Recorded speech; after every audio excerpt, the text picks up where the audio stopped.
Hello and welcome back to the Gaming 5. For some of you, this is only the second time you've ever seen an Asian Santa. It's like, you're immediately racist if you find this weird. I should be able to don this Santa hat and this lousy makeshift beard, and you should have absolutely no knee-jerk reaction. Deal with it. Ho, ho, ho! Actually not too bad at that. Yes, that's right, I'm playing an MMO. It might shock you, but there's also a good chance that I'm highly, mostly, likely, probably not a virgin. But seriously, all this cool armor on my characters took like 2 relationships to craft. And yet after all these hours put in, I came back after a nearly 2-year hiatus to dig around the first expansion to hit Guild Wars 2. And it definitely adds stuff, namely an entirely new region to explore for our maxed out characters. This region itself is entirely a jungle region, but before you scoff at a singular themed region, it's got beautiful sights to see, from the jungle itself, to a city of gold, to a crazy mood-setting cavern.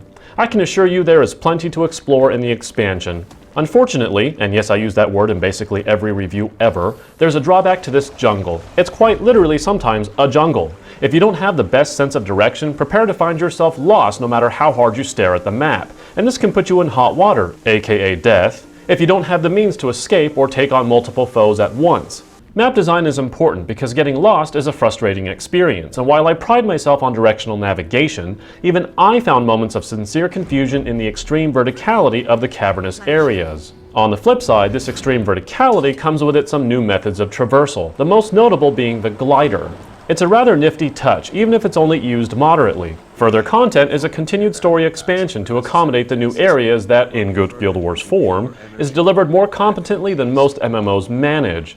There's also a lot of new gear, but I will warn you now that the new gear is basically only for the serious hardcore. While it's nice they've added snazzy gear, after the probably hundreds of hours it took to get my current gear, I honestly didn't dare go for the new Ascended gear. The gear you do get for playing more casually is actually rather disappointing, and I trashed all of it, finding none of it outclassed my exotic gear.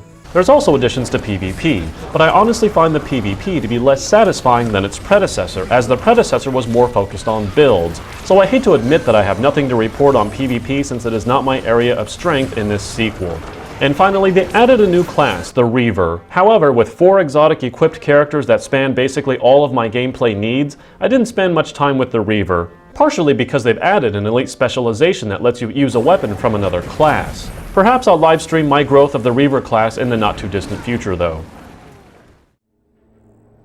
As with any MMO, there are tons of changes almost all the time. The biggest change that I immediately had to spend time to get to grips with was the new skill system.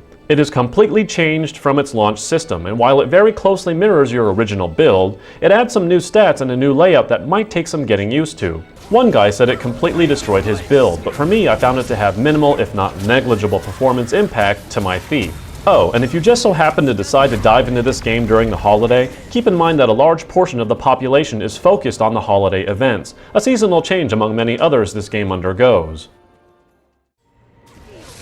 In summary, this expansion gives you an entirely new region to explore and new ways to explore it.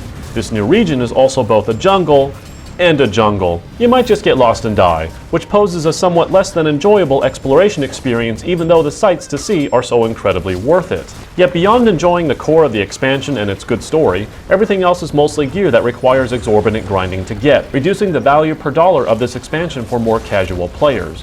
And while a new class is welcome, many at this point may not even spend the time with it given they more than likely have several maxed out classes as is. Thus, most players will get most of their money's worth, while only the hardcore players really get all this expansion has to offer.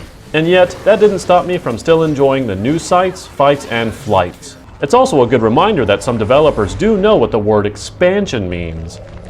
I give the Guild Wars 2 Heart of Thorns DLC a not a virgin 0.5 out of 10.